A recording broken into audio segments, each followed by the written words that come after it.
Welcome back to the shed. I've got a friend who's into sports, believe it or not, and he's asked me to make a display case for some of his sports balls.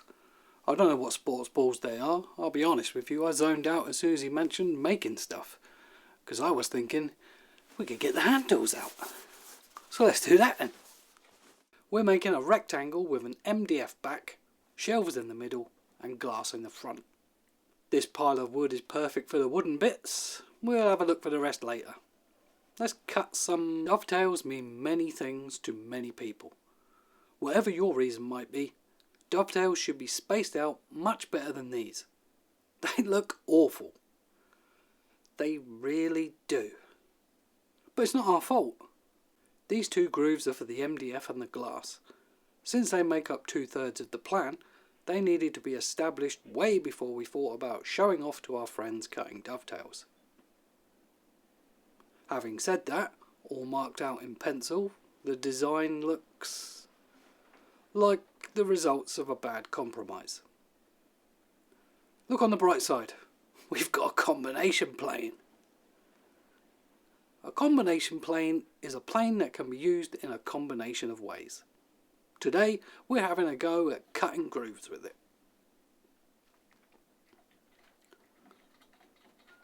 Can anyone tell me what's going wrong here? The blade isn't sharp enough.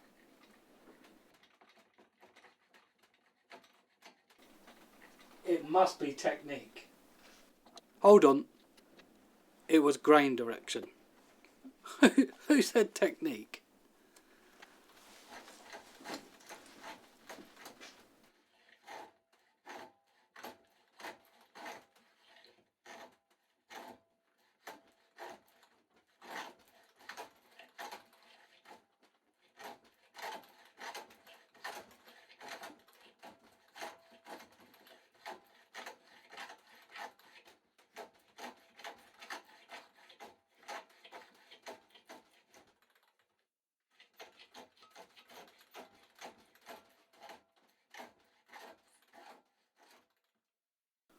That doesn't look too bad, even close up.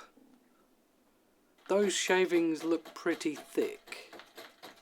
That's because the blade is poking out too much.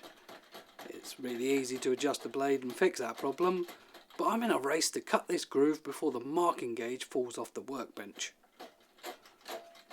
Whilst we're on the subject of workbenches, you may have noticed that mine isn't very sturdy. That's because it's made of some pine 4x4s I got out of a skip, a couple of 3x2s and a sheet of ugly shuttering plywood.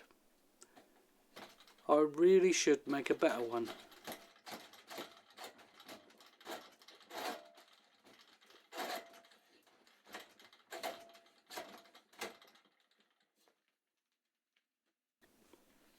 This pair of dirty hands. This pair of grooves aren't grooves, they're stopped grooves. Let's make a start by establishing this knife wall with a chisel.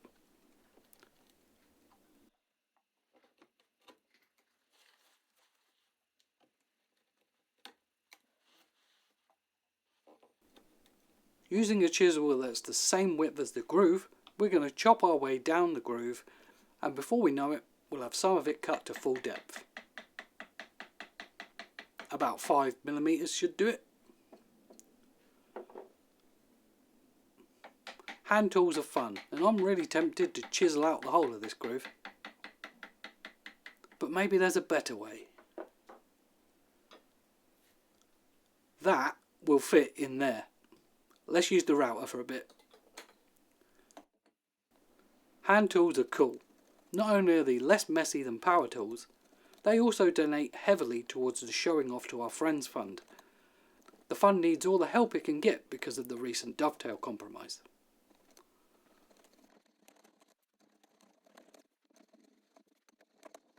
I think the first groove is just about finished.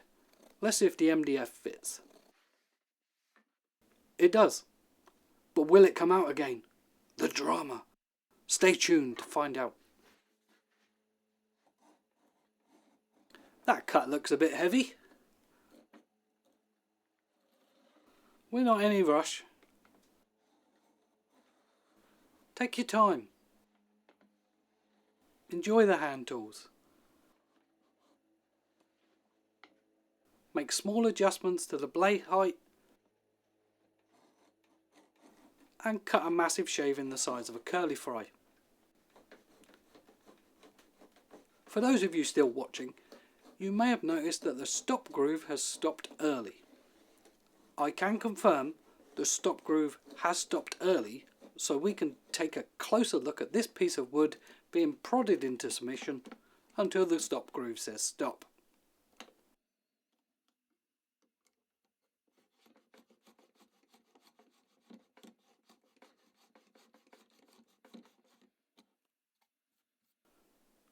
Look at that, it's 2 grooves. What about the other side?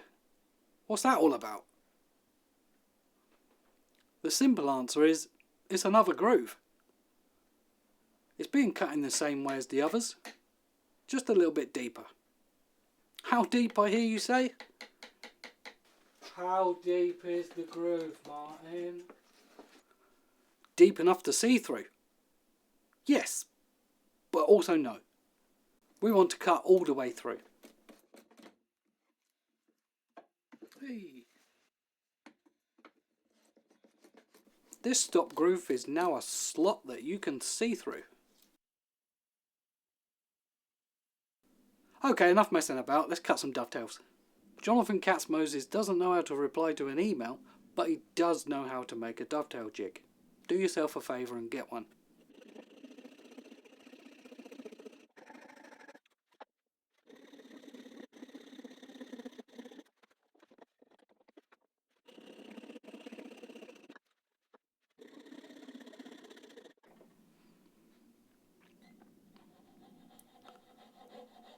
This video isn't a tutorial.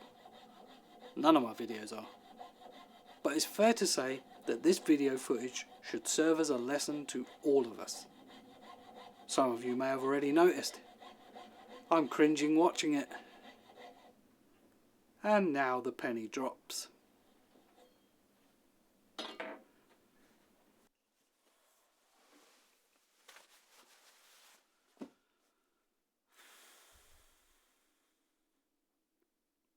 Let's try that again, shall we? That's better. Much better.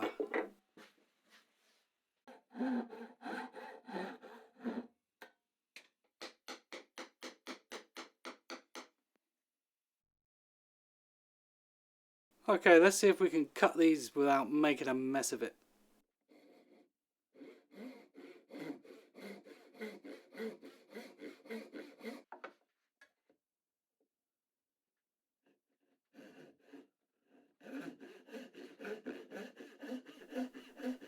If your coping saw blade breaks, just use your other coping saw. That's a top tip right there.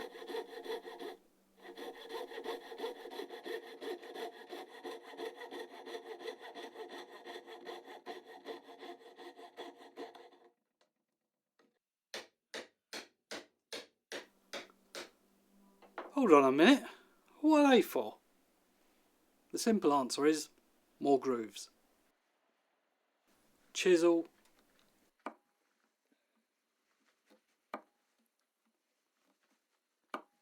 more chisel, and lots of router action.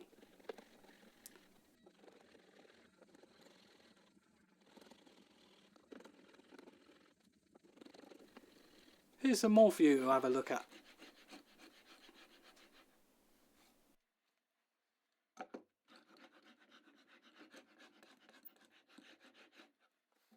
Look at that, it's 10 grooves and some dovetails. What are they for? Well, when I've finished with this chisel, I'll show you. We're cutting some tenons to fit in the short grooves we've just finished. These are the shelves from the plan. Remember the plan? And this is what cutting them looks like.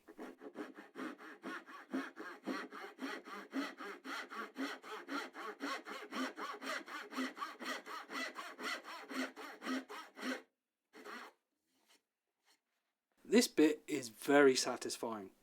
We're chopping unsupported wood into a saw kerf. Easy peasy.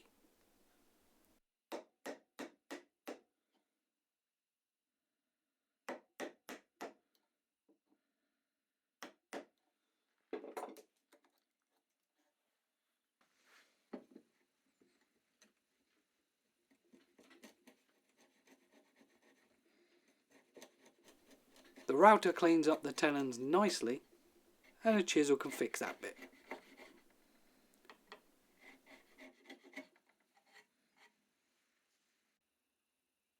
To stop the balls rolling away, we're going to draw some circles.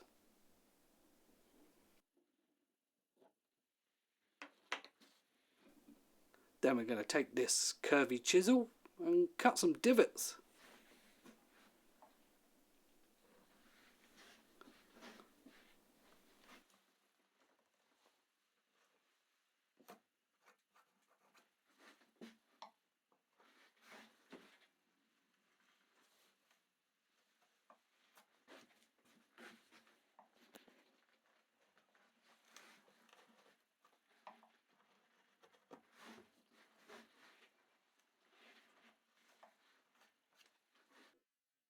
Not bad. And it works. That cricket ball's going nowhere. Look at that, there's 6 of them. This slot is for the glass to pass through. And if we're lucky, we'll be able to grab the glass using this divot. We won't know if it works until we glue it all together.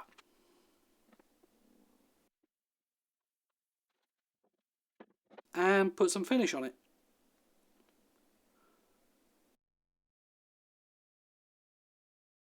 The glass easily fits into the slot. That's good news. But does the finger divot work? No, it's not deep enough. But it does look like it works, so we're halfway there. Are you ready for the big reveal? Look at that, it's a ball in a divot on a shelf.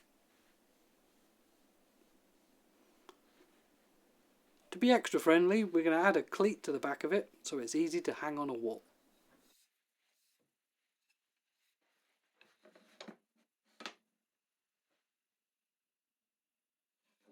Well, that was fun. It's always good to get the hand tools out. Thanks for that opportunity, Sid. I hope that your sport ball shelf thing finds a lovely home in your home. Everyone else, I'll talk to you next time.